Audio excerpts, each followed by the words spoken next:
It's simply because there's so much distraction in the name of spirituality, isn't it?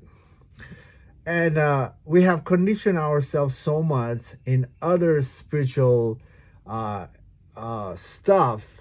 Now, those things has given us so much meaning, so much further layers, so much experience that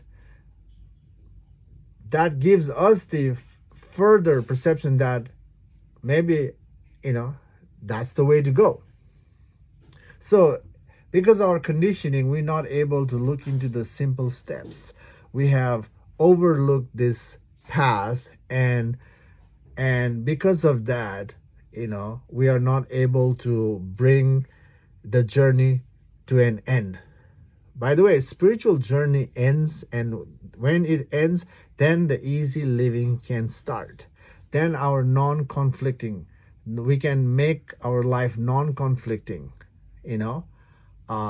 and fearless. Right now, the spiritual journey is ongoing, isn't it? Why? Because of the conditioning itself. The seeking hasn't ceased in us.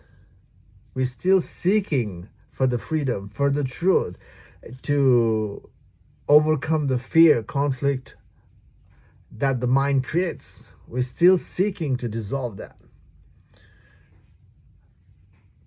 So,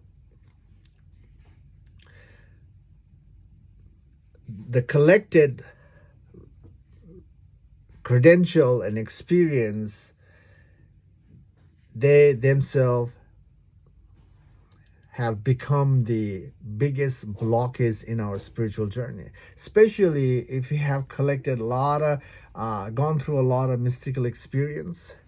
When you go through that experience, that is so dangerous, because this mystical experience is, somewhat a peak experience for the ego self, because those experience doesn't come in the relative world.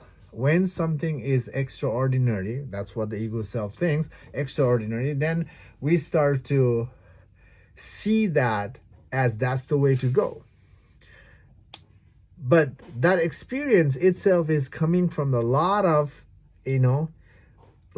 comes from the controlling the body and mind with certain techniques and approach. And